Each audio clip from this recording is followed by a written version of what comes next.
Ragin Nation? How's it going? This is Alex, you watching the Ragin Nation show Transformers 4 edition. This is just a web series where we talk about all things that matter, made for production of the 4th installment of the live-action Transformers film franchise directed by Michael Bay. This is update number 106, and we're going to do part 2 of my Transformers Age of Extinction teaser trailer breakdown analysis.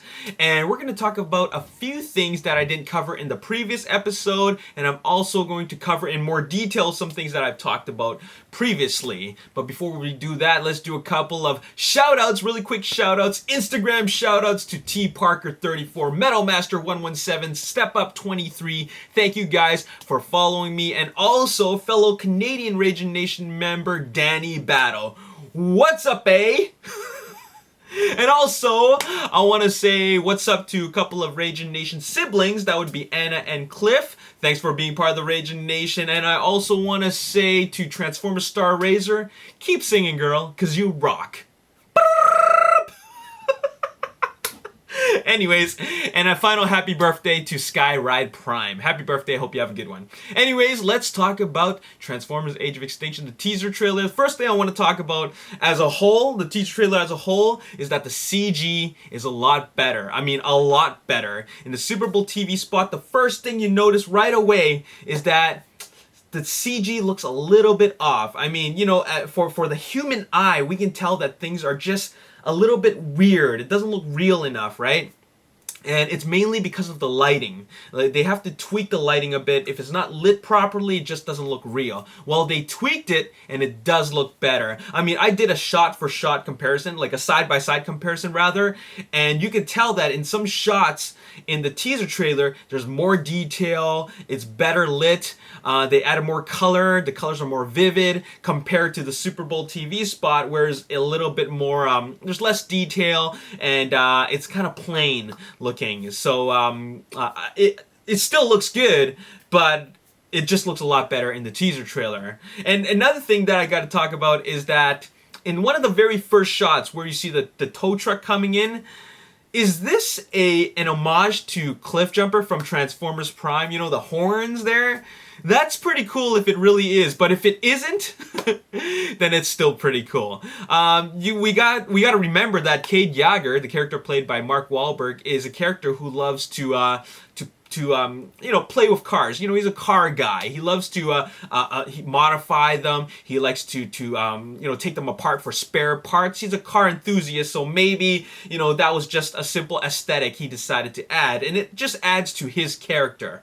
All right, so all these little things add to the character. Now, this is a teaser trailer. It doesn't show a whole lot in terms of the actual Transformers, but what it did cover a lot is the human story. The human element is a little bit stronger in this, and I think that's a good thing. Now, before you attack me about saying the human element being stronger, I don't think I don't think that it's going to be physically stronger. I don't mean the presence is going to be physically stronger, as in there's going to be more humans. What I mean by the human element being stronger being a good thing is that we, as an audience, we're going to have a stronger connection with the humans. You know, I couldn't really connect that well with Sam Witwicky's character and his, you know, his goal. I mean, his purpose in Transformers Revenge of the Fallen, Transformers Dark of the Moon. I really couldn't connect with that at all, and therefore I didn't care for his character. I didn't want to root for his character.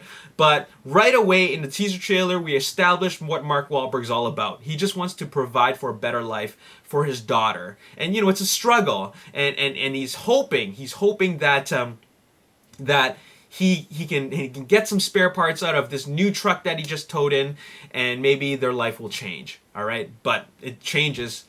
It does change, but, you know, on a bigger level. But anyways, I just want to say that I have a way better connection with Cade Yeager than I do with Sam Witwicky, and I'm thinking that the audience is going to connect a lot better with Cade Yeager and the whole human element, and therefore it's going to make it a better story. All right, so I just want to mention that. Now, this movie feels a lot like a reboot. I've said it before and I'll say it again. This is a reboot mainly because this is almost like an origin story, all right? If you watch the teaser trailer and watch the opening sequence, this is exactly how Sam Witwicky discovers Bumblebee. Cade Yeager discovers Optimus Prime the exact same way. And basically, It's another human family. It's another family that's discovering a robot in disguise. So one thing that they're going to do differently is that instead of Optimus Prime explaining, you know, the origins and Cybertron, what they're going to do instead is they're most likely going to explain what he's been up to for the last 4 years. Because keep in mind that everybody knows about Transformers. They might not have seen them, but they know about what happened in Chicago and the rest of the world. So they know they're out there, but they just haven't discovered them. And Mark Wahlberg's family is discovering Transformers for the first time, and it's gonna be cool because once again that innocence is there, that discovery, that freshness. All right, so pretty excited about that. But they're not gonna spend too much time talking about like the whole mystery of it. They're just gonna get the explanation out of the way and then move the story along forward, you know, and just carry on with the action. Now, the Transformers, or rather the Autobots, are hiding. Optimus Prime is hiding in his new mode. All right, Bumblebee is somewhere stationary in a some kind of showroom, and Ratchet is seen hiding in a ferry boat. So they're hiding because, like Stanley Tucci's character Joshua said, there's no need for them. So they're hiding, and therefore there's no Decepticons. There's no bad guys. So who are the bad guys? Well, it's these ex-military guys who want to get rid of them, led by Harold Attinger, played by Kelsey Grammer. These guys are the new threat. It's these humans that want to kill and eliminate Autobots. So, that is the threat for Transformers Age of Extinction. Now, don't worry, everybody. It's not a Transformers movie without Decepticons, okay? There's going to be a big presence of Decepticons, believe me. Why do you think they need to call Dinobots for reinforcements, okay? So, the human bad guys are just a small part of the main threat. All right, so keep in mind we're talking about Transformers movie, robots in disguise. All right, so now what I'm really curious about is what is up with Optimus Prime being all broken? Like he's all rusty, he's dirty. You know, there's a lot of dirt and mud covering his actual paint job, and he's in really bad shape, and he looks like he's in some kind of like stasis mode or sleep mode or something. But he looks like he's in really bad shape. So I'm really curious about that. You know, we're a lot of people are asking questions about that. Why is he like that? Well, I'm curious as well. And these are one of the big mysteries on my mind. Now, another thing that I'm very curious about is if Ratchet is on a ferry ship, you know, hiding, and that's just like part of the story, where are the rest of them? You know, where's Dino? Where's Sideswipe? Where's Jolt? Or, you know, do they just disappear? I mean, it's possible that they just disappear without any actual, we don't see them at all. And maybe Ratchet is just the main representation, or the only representation of all the previous Autobots. I mean, we don't need to see all of them. We just probably need to see just one or two representatives from the previous team, and that being Ratchet and Leadfoot. Maybe we're going to see Leadfoot get wasted as well. Now, I can't confirm that Ratchet totally gets wasted, but I don't know. It's pretty apparent that humans are going to take him out, so that's kind of sad. Anyways, now, based on the teaser trailer and also the production of Transformers Age of Extinction, it looks like the main 4 locations is Texas, Chicago, Hong Kong, and China. Texas being, you know, the farm location, you know, where Mark Wahlberg's Kate Yager character resides. You know, a lot of this, the chase takes place there, mainly because this is when Kid Yager and his family discover Autobots for the first time. And then what happens in Chicago is a big battle. I mean, you can see that there's going to be an aerial battle. Lockdown ship is hovering over the city, and Bumblebee is on a drone ship being chased by drones, and Crosshair is flying around with parachutes shooting other Decepticon drones, and Dinobots are going to appear in China and Hong Kong. Now, I believe that the scene where they're in some kind of like a canal, where Bumblebee is being chased by drone ships, he's not riding on strafe. He's riding on a drone ship. If you look around, this looks like an American city, and he's riding on a drone ship. Okay, he's hitching a ride on a drone ship, not Strafe. The main reason why is because Strafe doesn't appear until Hong Kong. Okay, the Dinobots don't appear until the Hong Kong and China scenes, which is the final and third act of the film. So that scene that we see a Bumblebee just flying around, he's definitely on a drone ship and takes place during the Chicago battle. Okay, now check out this scene right here with Shade and Cade. He's holding the gun blade, but look around. Look around. Why does this scene even exist? Now, could they be in Lockdown's ship? Maybe they're rescuing Optimus because Bumblebee has to hitch a ride on Strafe to save Optimus Prime while they're on Lockdown's ship, and maybe Cade Yeager and Shane Dyson, come along for the ride, with the gunblade to save Tessa, because Tessa looks like she's getting captured in this shot. So pretty crazy stuff. All right, now this is the most controversial scene that I'm going to talk about. Everybody has been talking about this scene, okay? This scene where they're in a showroom. Bumblebee is seen with Stinger. You see Bumblebee in the Camaro SS mode, and Stinger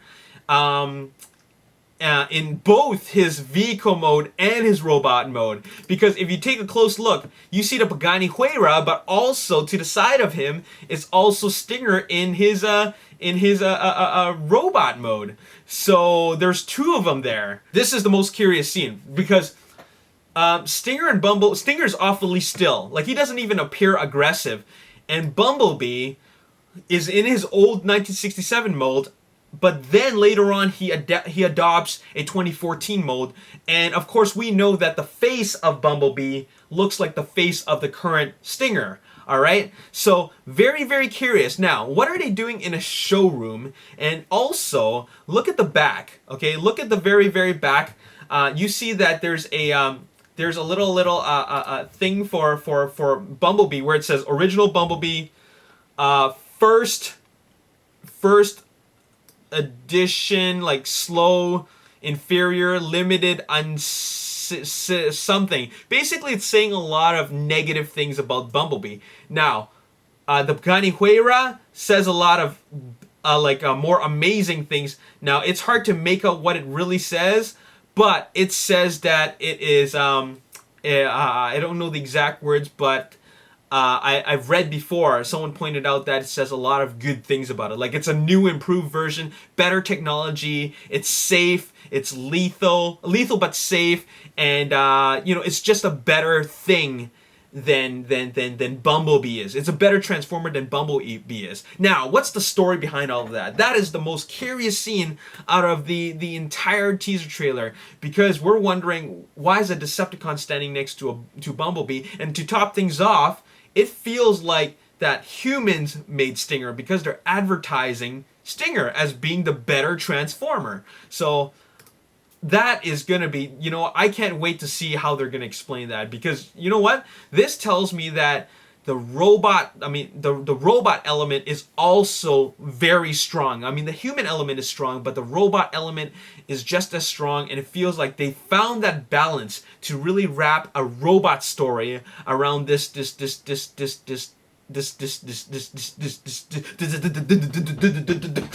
You know what I'm saying? So, no you don't.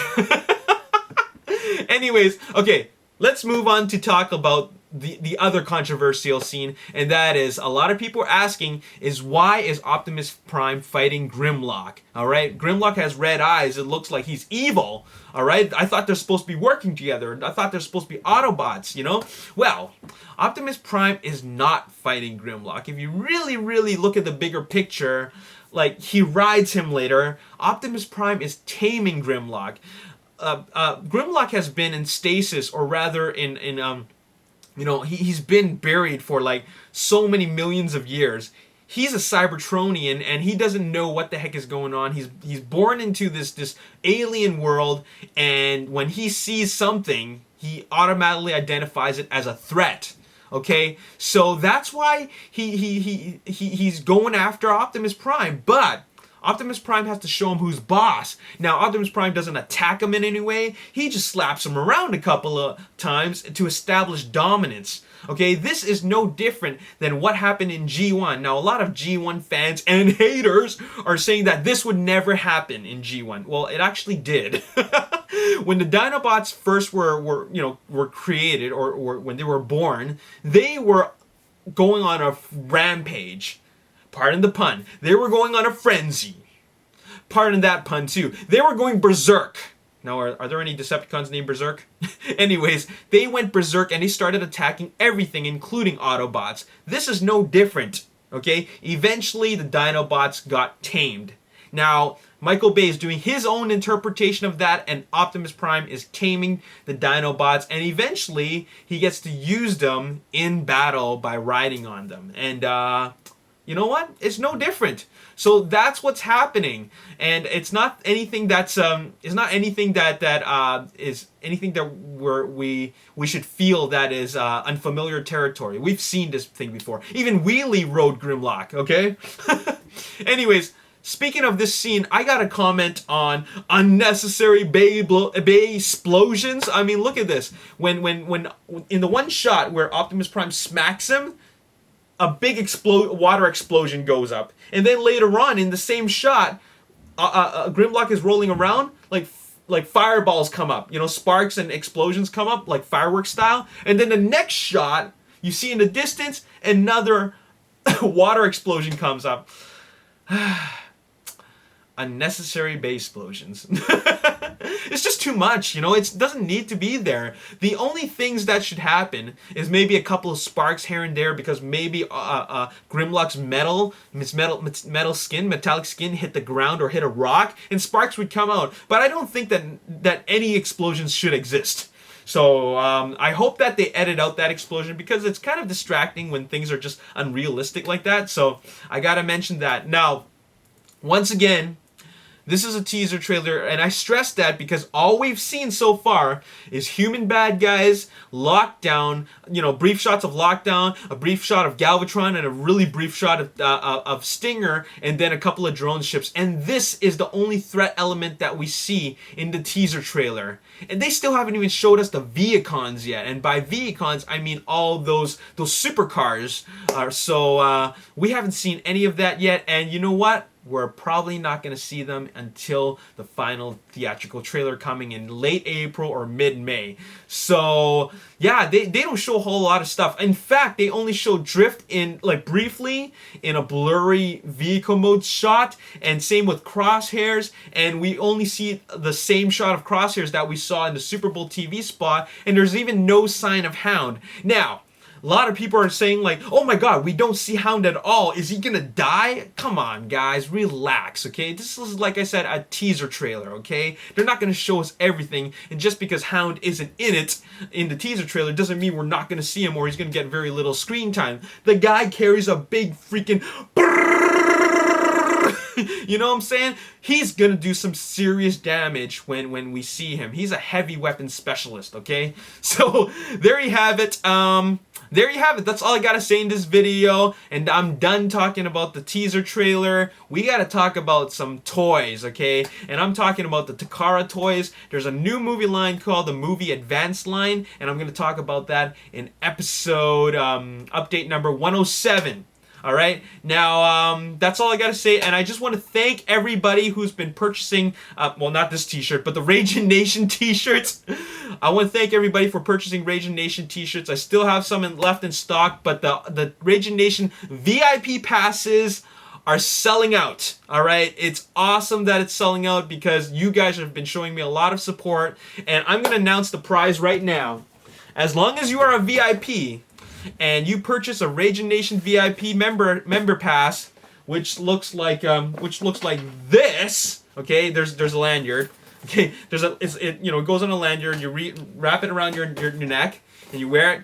As long as you have one, you are eligible to win this. This is the prize, and I'm announcing it right now. This is the prize that I'm gonna be drawing later this week or next week. But this is the prize.